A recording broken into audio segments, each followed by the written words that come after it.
Happy Friday.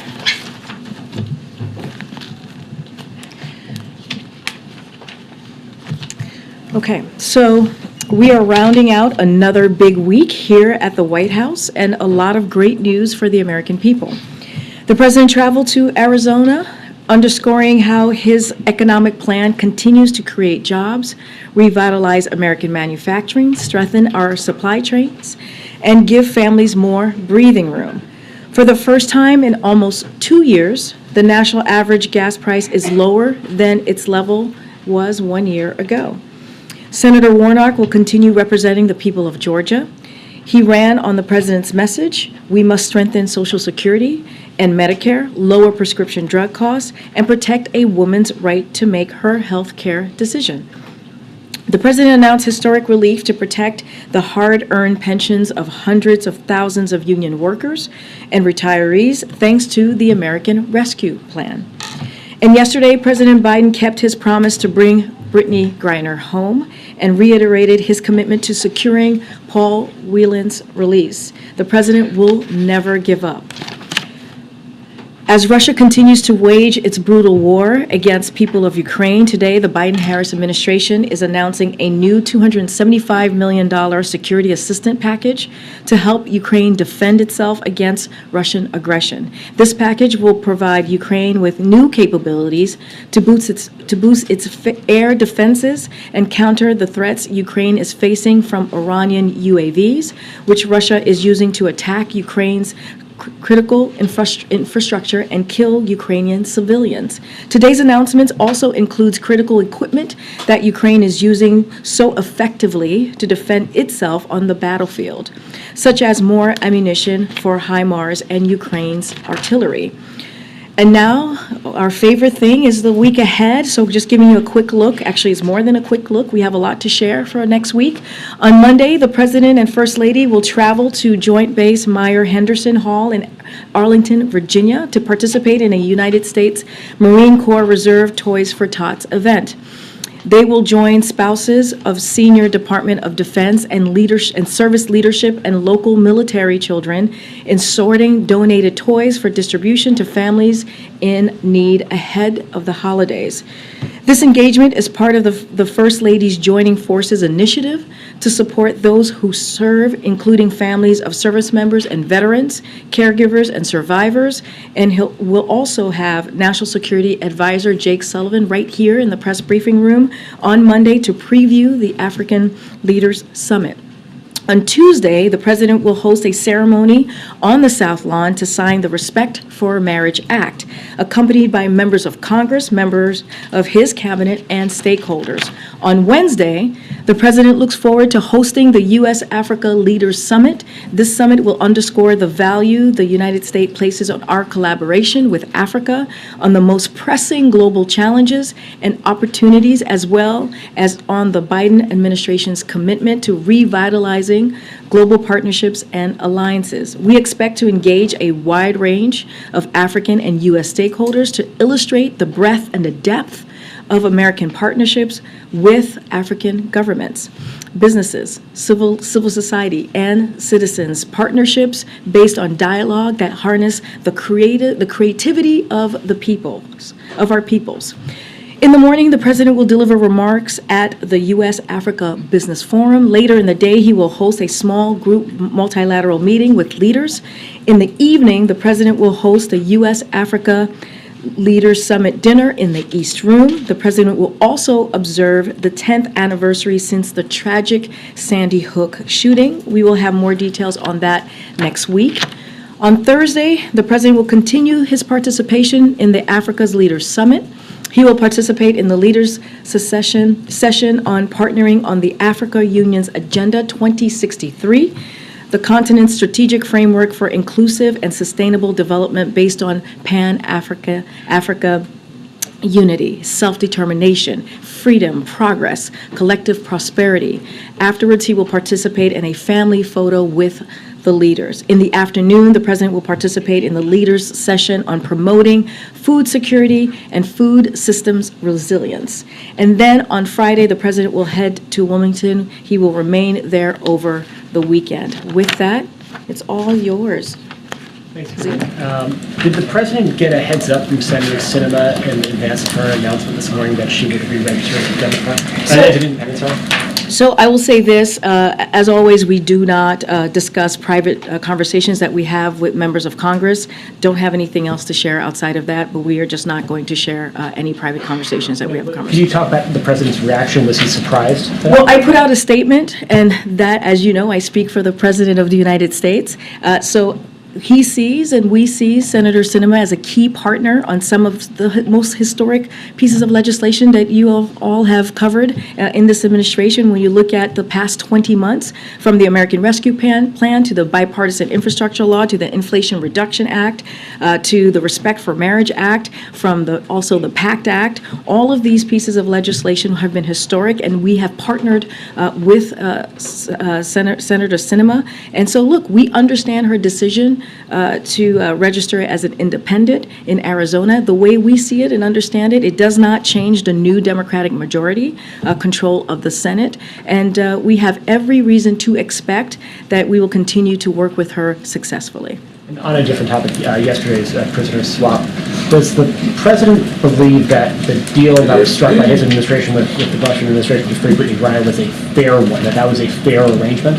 Look, and when I've talked about this yesterday as well, here's the way that we have seen this. When you talk about fair, Brittany Griner is an American citizen who was being held unjustly. She was being held unjustly under intolerable circumstances. That was what was happening to Brittany Griner. And so that means something to the president. He believes, when you have an American passport, it means something. And so he wanted to do everything that he could to make sure that he brought her home. And we were presented with an option. As you know, we've laid this out. You've heard from my NSC colleagues as well, where it was either Brittany or no one. That was the option that we were given. And so the president wanted to keep his promise in making sure that he brings American citizens home who are being wrongfully detained abroad. That is a promise that his administration is continuing to fight for. And so that's what you saw. You saw the same action that he took with Trevor Reed, he took with Brittany Griner, and others. Almost a dozen other wrongfully detained Americans have come home under his administration, and he is going to continue to work very hard, and his administration to work very hard to bring Paul Whelan home. So is that fair or not? The way that we see it is that this was an opportunity to bring an American home. That's how we saw the deal that was presented to us. And what was occurring is, in the past week or two, we saw that from the Russians were willing to release Brittany Griner for Mr. Boot. That was what was presented to us. They were not willing and I said this yesterday, to negotiate in good faith for Paul Whelan.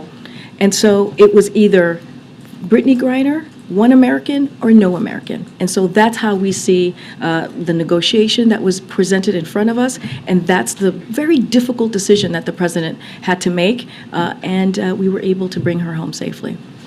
I understand. I'm sorry. I was gonna. Go ahead. Okay. I understand you're not going to detail private conversations, but just to be clear, was the White House given a heads up that Senator Sinema was going to be? I'm just not going to go Did you into learn this details. from public I'm reporting? just not going to go into details on any private conversation that we have. I'm just not going to go into details or lay out any private conversations that we have with Congress. That's something that we normally do. Just not going to do that. But that suggests that a private conversation did occur. I'm not. Mary, I'm just not going to go into details on this.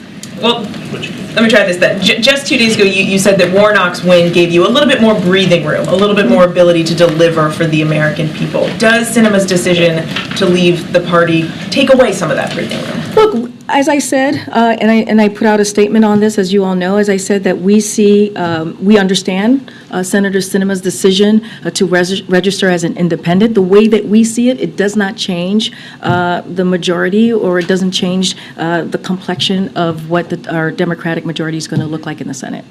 How then does it impact you? I mean, you're saying that this decision won't change at all how you work with her? Or you said that you expect that, or you have every reason to expect that you will continue to work successfully with Sinema. Where does that expectation come from? Because she has voted with the president 93% of the time, because she has worked with us on key priorities of this administration. When you think about his economic policy, I just laid out all of the different historic pieces of legislation that we have been able to get done, and she has played a key role in that. When you think about the CHIPS and Science Act, when you think about the bipartisan infrastructure law, those are pieces of legislation. There's another long list of other things that she's worked with us on. That's 93%.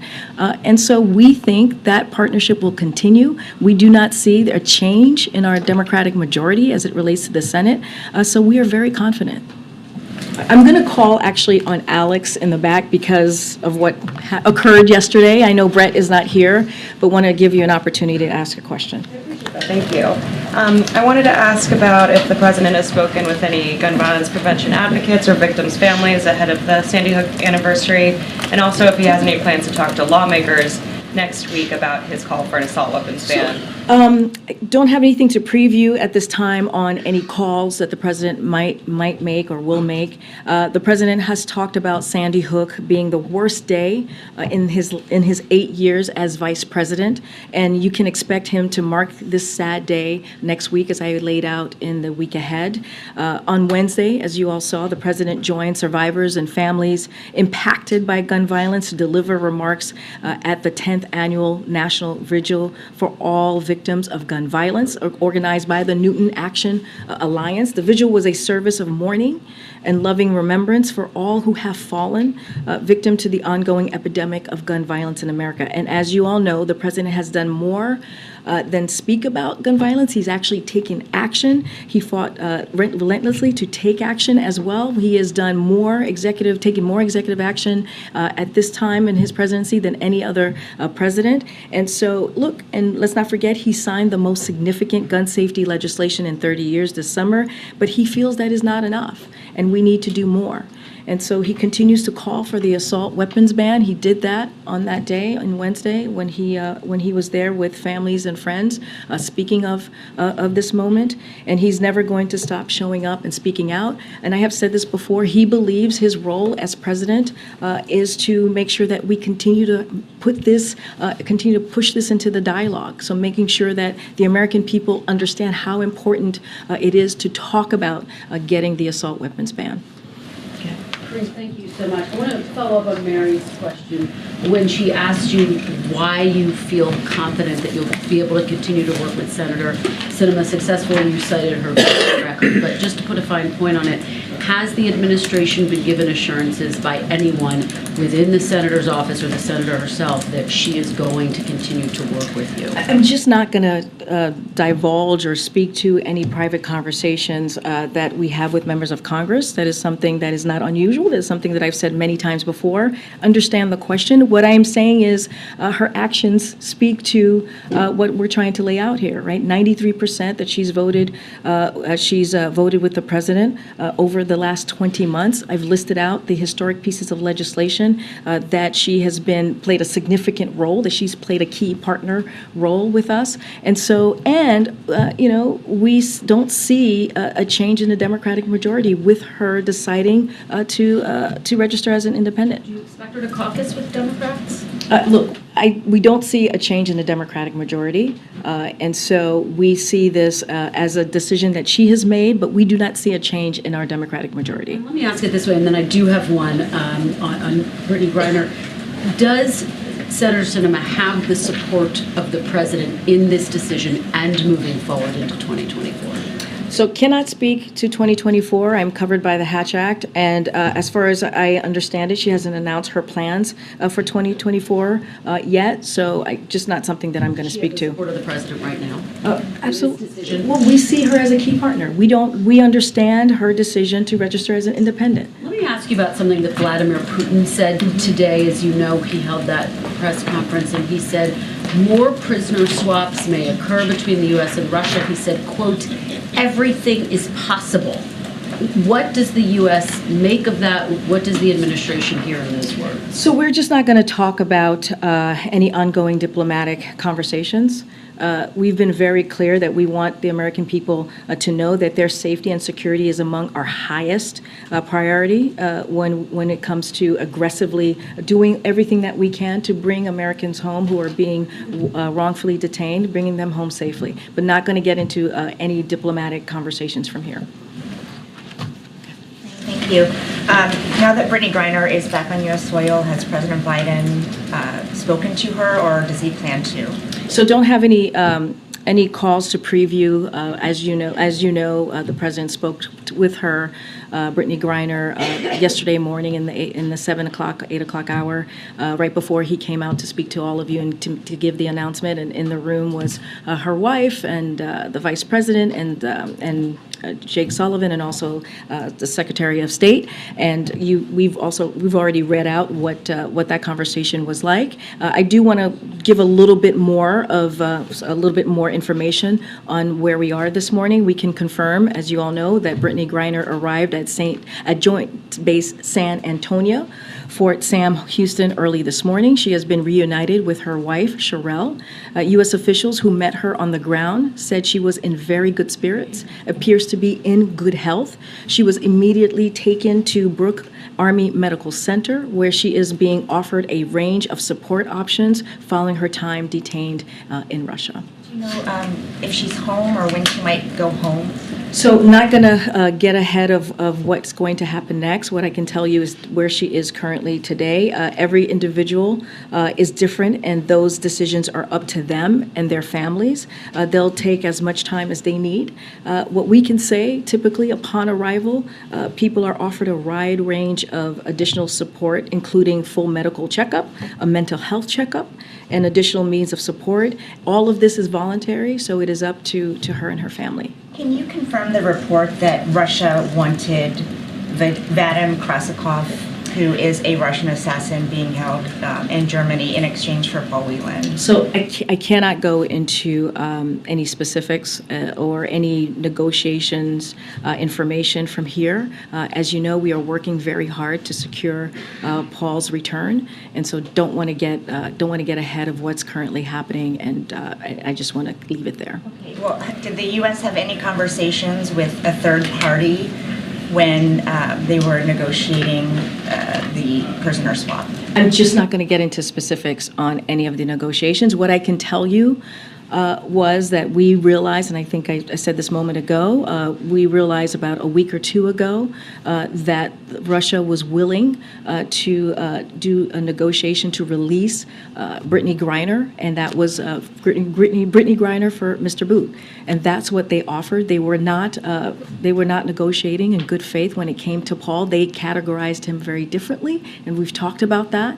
Unfortunately, in an illegitimate charges that they levied against Paul, and so at this time we were not able to secure his release. I don't want to get into any specifics about negotiations as we continue to have those conversations to secure Paul. Just one more quick one.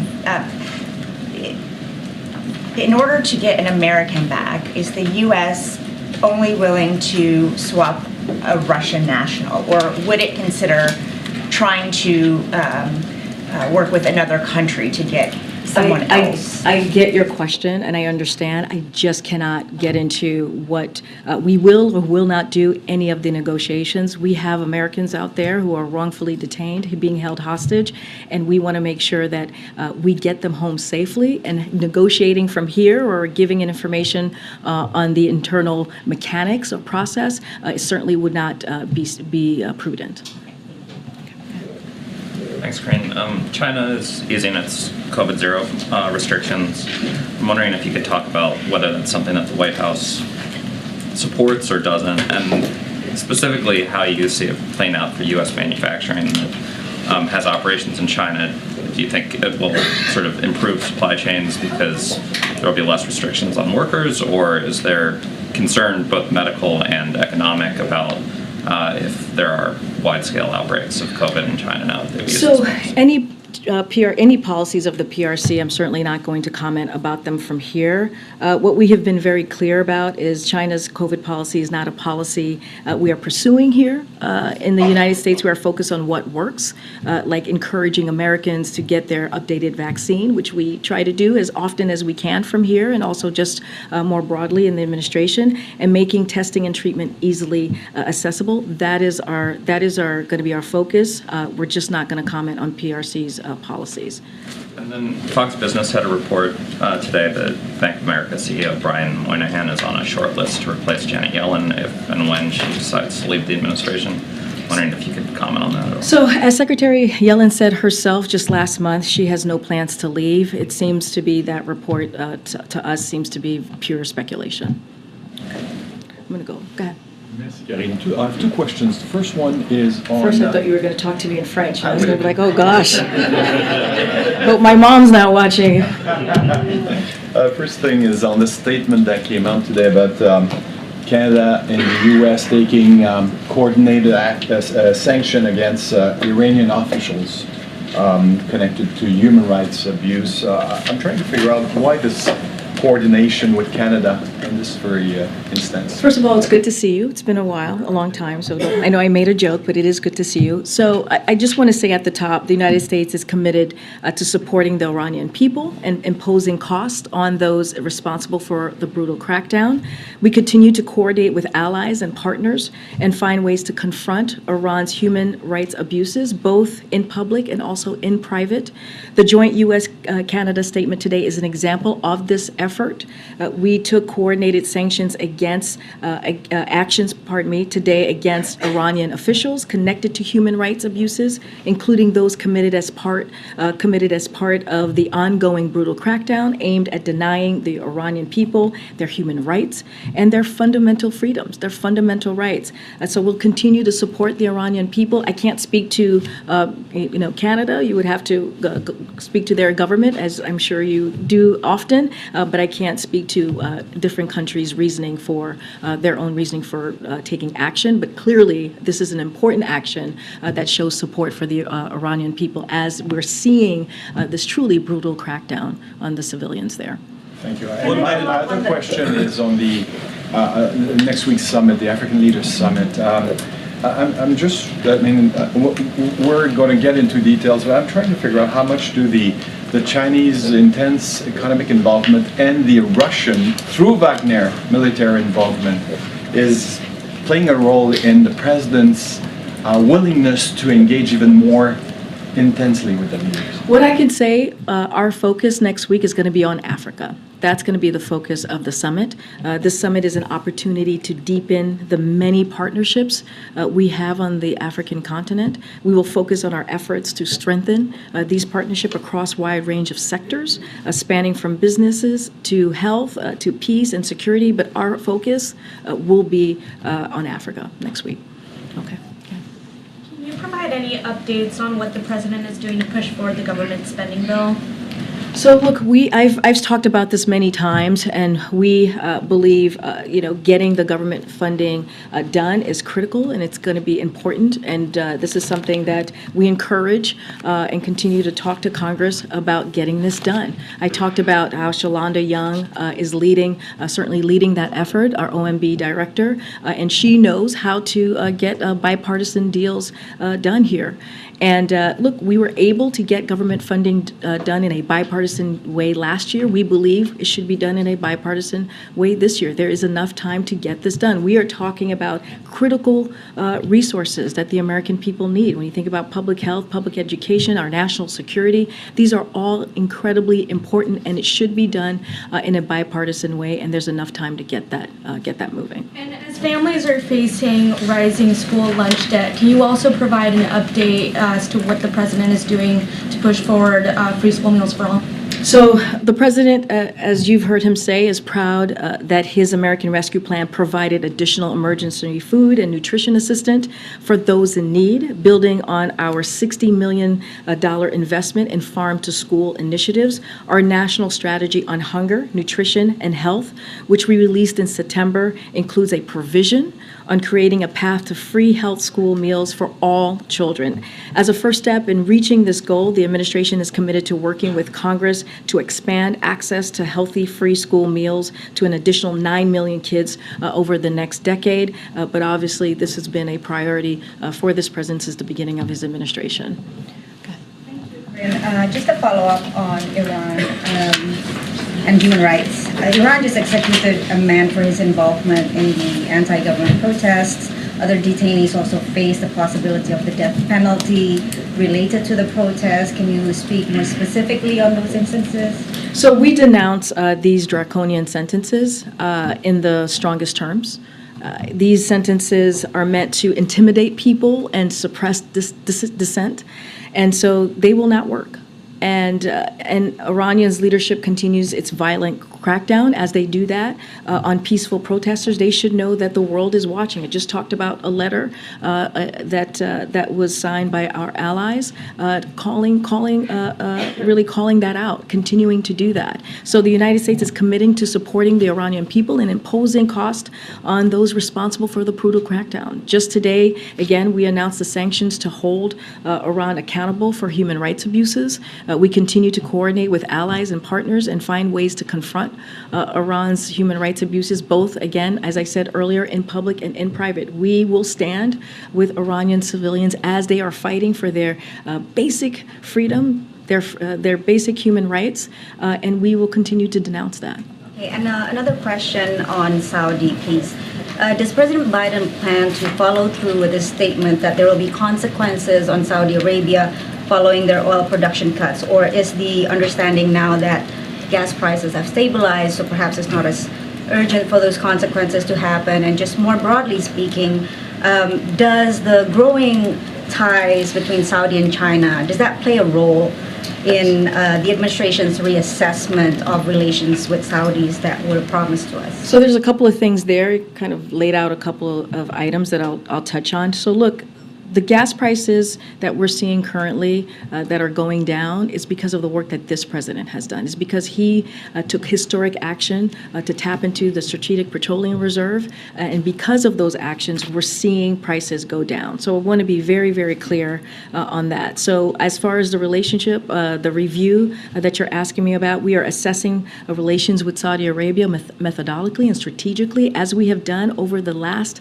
80 years of this relationship in a bipartisan way.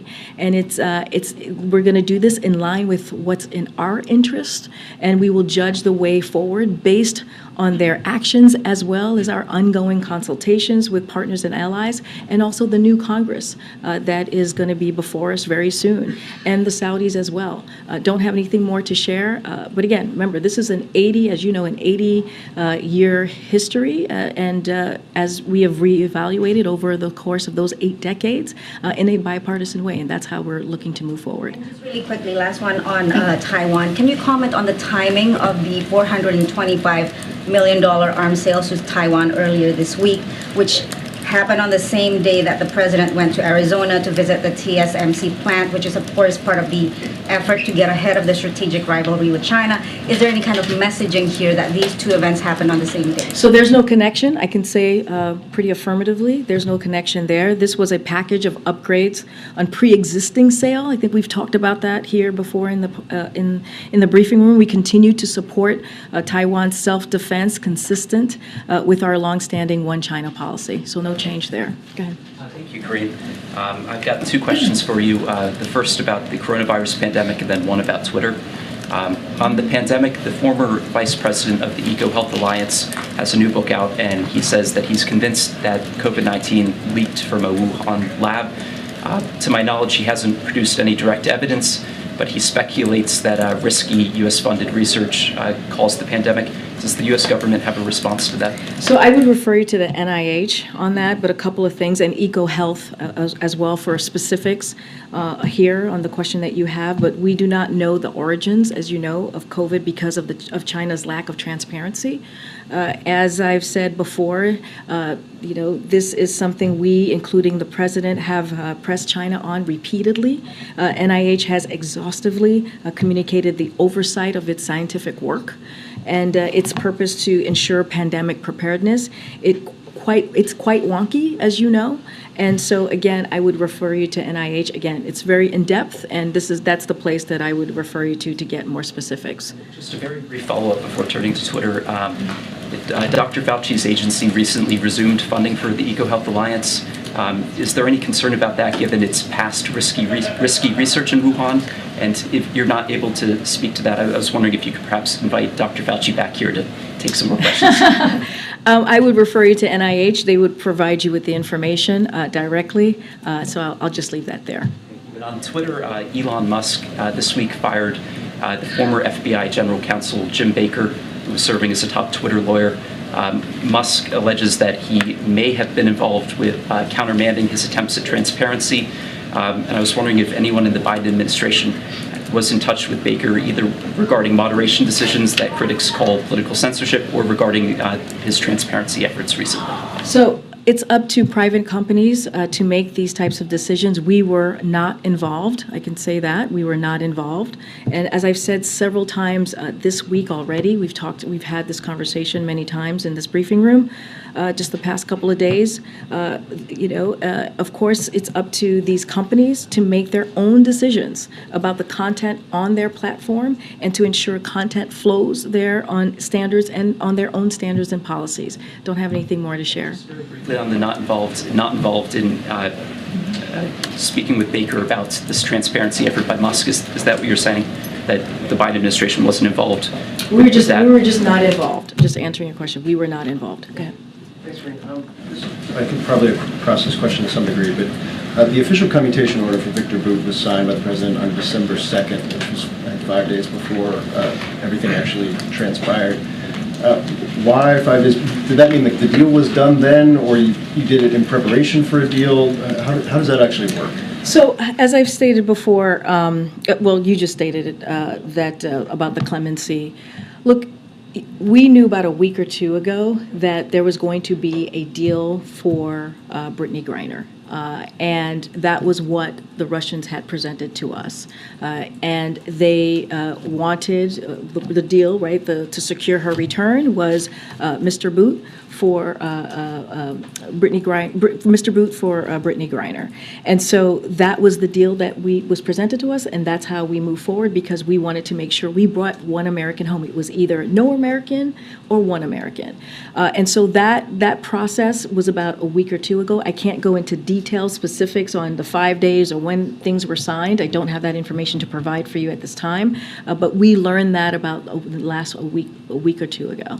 Preparatory, nothing was final until Brittany Griner was in the custody of I kind of laid out kind of the process yesterday or how that all worked. Don't have that in front of me to share with you at this time. But what I can say is the past week or two, we learned from the Russians that they were willing to release Brittany Griner for Mr. Boot.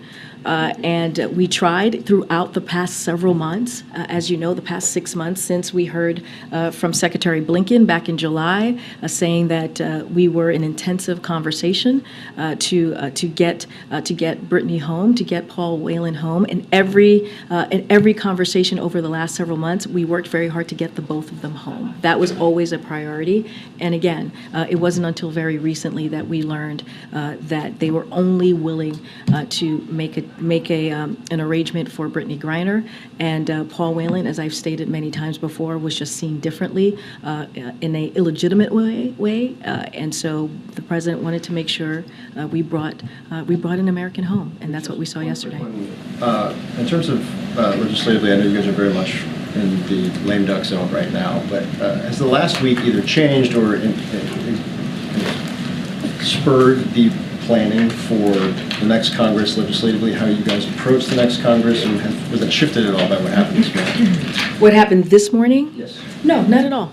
I mean, and that's the point that I'm trying to make here. You know, you have someone, Senator Sinema, who has, voted with the president 93% of the time on key, important, historic pieces of legislation. And I listed them out earlier. I'm not going to bore you by doing that again, but they were important pieces of legislation that you all covered and we've talked about in this briefing room. And so we do not see, we understand why she would want to register as an independent, but we do not see the Democratic majority changing with this decision that she's made. Okay. I just want to ask you on the oil price cap. So there's 20 oil-laden tankers now sort of stuck trying to get out of the Black Sea into the Turkish Straits. I know that Treasury officials have been in touch with Turkish officials on this. Are you looking at escalating that conversation, to a higher level? Are you frustrated with Turkey's reluctance to back away from this rule? Somebody's having a good time. Okay, so as you said, we've been in touch with Turkey about how the price cap only applies to Russian oil, and explained that the cap doesn't necessitate additional checks on ships passing through Turkish waters. Our understanding is that virtually all of the delayed tankers are not carrying oil from Russia and are not affected by the cap.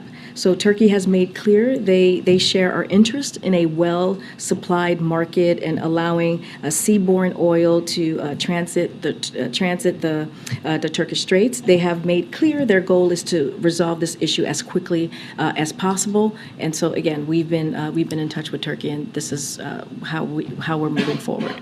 It doesn't seem to be resolved at all. I mean, there's 28 tankers now, and now on top of it, you've got the Turkish officials saying they don't see any reason to rescind that rule. Well, in our conversation, they want to resolve this issue, and we are, again, having those conversations with Turkey, and we feel like we are going to get to a place where this will get resolved. Okay, and then let me follow up on oil production. The Russians have said they could cut oil production to sort of avoid, having to sell below the cap. Are you in any way sort of considering that this oil price cap was not a success or will not be a success because of these various responses? Look, we're not surprised by Putin's reaction and response and what Russia is saying. Look, the price will lock in a discount on Russian oil, especially in light of the $100 per barrel they earned just a few months ago. And it can be adjusted over time to prevent Russia from further profiteering from its war. And we see this as an opportunity. This is an unprecedented action, demonstrates the unity of the United States and our allies and partners. So again, I'm not going to be, when it comes to, limiting their flow, we're not in the business of responding to a hypothetical as well, but wanted to lay out how we see this process moving forward, and we don't know what will happen. But as we have said, we are focused on limiting Putin's ability to profit from rising prices to fund his illegal war, while promoting stable global energy markets. This is not about Russian oil of the market. This is about the cap. The cap at this level maintains clear incentives for Russia to continue exporting, and we believe that it should. Can I just ask you a domestic question? Sure. So Maxwell Frost was denied, an apartment or an application because of really bad credit. I know that you've looked at housing inequities and problems facing people of color in terms of getting housing and just fairness in the housing market. This practice of requiring credit applications and then fees that carry a fee seems to be something that's happening all over the country. Is there anything that the White House or that the Biden administration can do to curb what seems to be a predatory practice in some cases, where people are basically, in order to even get a chance of getting an apartment in this very tight and difficult housing market, you have to pay money up front? So what the president and the administration understands that Americans are struggling with high cost of housing. That is something that we have seen throughout these past several years. And that's why the president released his housing supply action plan that we have talked about. And it's to ease that burden of housing cost over time by using a mix of administrative and legislative actions to boost the supply of quality housing in every community. Just last month, the White House hosted a range of tenants and tenant advocates for listening sessions along with federal agencies, and we'll have more more conversations like these, and we'll add, to add the topics that you're just laying out. But again, that's why the president took initiative with his plan. I've talked about the different specifics of the plan and how it's going to help folks who feel that burden, because we also understand housing costs, again, is one of the things that has a big effect on people's lives and livelihood. So this is a priority for this administration. Thanks, Green. I wanted to ask an earlier Russia question another way. So when Putin says that nothing is off the table with future prisoner swaps, what, in your view, is the best way for the American people who may just be turning into this issue based on what happened with Brittany Griner to actually think about what Putin is saying? Should it be seen as a substantive offer to